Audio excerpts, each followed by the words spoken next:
Virginia is known for its beautiful Blue Ridge Mountains, the Shenandoah Valley stretching out so wide. Virginia is known for its historic sites. They say that it's for lovers, and I think that I know why. Yes, I think that I know why. It's those mandatory transvaginal, ultrasounds. It's all those mandatory transvaginal ultrasounds. Comedians like Jonathan Mann may highlight the absurdity of Virginia's new abortion law, but unfortunately this policy has serious implications for the state of women's reproductive rights. Virginia House Bill 462, also known as the Mandatory Ultrasound Bill, was signed into law this March by Governor Bob McDonnell and stipulates that any woman wishing to receive an abortion must now have an ultrasound image taken at least 24 hours before the procedure.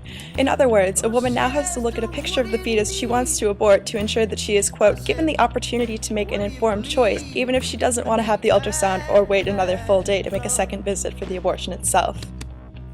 The transvaginal procedure Mann refers to in the song, which was the most controversial part of the original bill, involves inserting a probe into the patient's vagina to get a more detailed image of the fetus. The Virginia State Senate has since revised the bill to allow the less invasive abdominal ultrasound method, but for pregnancies still in the first trimester, which comprise almost 90% of all abortions, the transvaginal way is normally the only option. Regardless, critics of HB 462 have argued that requiring either procedure would be both expensive and unnecessary, seeing as one ultrasound can cost upwards of several $100s. Under the new law, women still have to sit through a lengthy description of the fetus at its current gestational age, including its dimensions and, quote, any relevant information on the possibility of the fetus's survival, unquote. Some see this as an attempt to shame patients out of the procedure, including Nancy Keenan, the current president of NARAL Pro-Choice America. On a recent episode of the Diane Rehm Show, Keenan gave the following statement. I can't speak of what happens in clinics across this country. What I can speak to is this. Do we live in a country where politicians, whether they sit in Richmond, Virginia, or any other state house of the United States Congress, tell women what medical procedure they must undergo, forced procedure with one ideal in mind, to coerce, to harass, to intimidate these women to not access abortion care? To be fair, there are plenty of compelling arguments in favor of the new policy, as evidenced by the fact that it was approved by both houses of the Virginia State Legislature and by Governor McDonnell. Support for the mandatory ultrasound bill stems mainly from pro-life groups who oppose abortion altogether, including the Virginia Society for Human Life. Immediately following the bill's ratification, the Society's president, Olivia L. Gans, said, "This is very good news for all Virginians, in particular mothers and their unborn children. The signing of this bill today shows that the governor understands the need to support human life and to provide greater protection to the women by obtaining relevant and critical information before making the irreversible decision to abort their unborn child." Aside from such moral arguments about the sanctity of fetal life, proponents of the bill have also pointed out that ultrasounds are already routinely performed before abortions.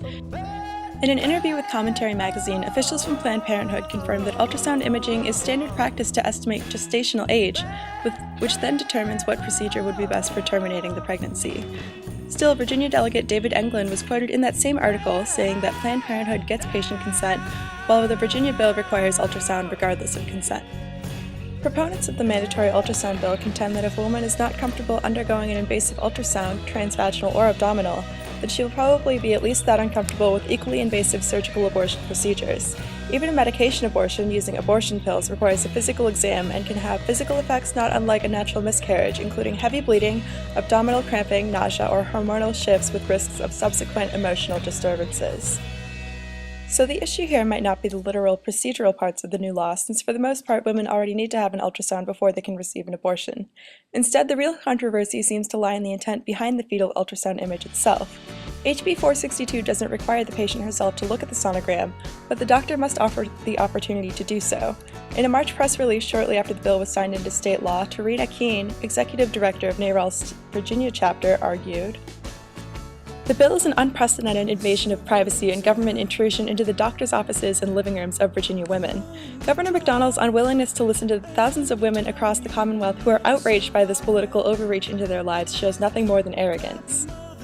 No one should be forced by Bob McDonnell or the government to undergo a medical procedure against their will. Women should have the option of having an ultrasound, not forced to undergo a completely unnecessary procedure prescribed by politicians instead of doctors." What Keene is saying, along with many other opponents to the Virginia mandatory ultrasound bill, is not that women shouldn't have ultrasounds before getting abortions, but that problem should be for medical officials, not state legislators, to decide. Pressuring abortion patients to look at the children they've already chosen not to keep implies that they can't make their own reproductive decisions, or that without looking at a sonogram they wouldn't bear the emotional burden of terminating a pregnancy. New research headed by Tracy Weitz, a sociologist and abortion specialist at UC San Francisco, has shown that looking at an ultrasound image doesn't make women less likely to go through with the abortion procedure. According to Weitz, 6 out of 10 abortion patients have already had a child, so, quote, "The women who come in for an abortion know what they're doing." Women are having abortions because of the conditions of their lives, their economic situation, their partner situation, their age, and the ultrasound doesn't change that. If viewing the fetal sonogram image likely won't change an abortion patient's mind, then, it seems like requiring an ultrasound will only cause unnecessary stigma and guilt for the women involved. And if the purpose of the law is to protect a woman's welfare in this difficult situation, it makes absolutely no sense to implement a rule that will make it all the more difficult. Legislators should not try to dictate medical procedure for their own purely political motives, especially if the consequences of doing so are harmful to the patients involved. One final, if minor, detail of the law is that the image obtained in the ultrasound procedure must be maintained in the patient's medical record for a period of at least 7 years, even if she does choose to go through with the abortion. Though not as widely focused upon in news coverage of the mandatory ultrasound bill, this stipulation may have the most far-reaching effects in the long term. There is no logical reason for a patient to have to be branded with a photo of her aborted fetus, since it won't have any effect on the fetus's outcome.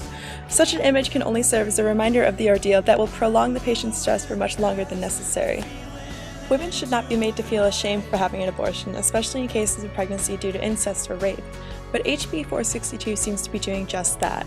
The legal move shouldn't be necessary if pre-abortion ultrasounds are already standard procedure, and combined with the arguments given by the bill's proponents, its stipulations appear to serve the sole purpose of humiliating and intimidating women into seeking unsafe illegal abortions or into bringing unwanted children into an already overcrowded world. Abortion may be an unfortunate solution to the problem of unwanted pregnancy, but as a medical procedure it exists to meet patient demand, so legislation such as Virginia's new mandatory ultrasound law cannot reasonably be allowed to further complicate the situation.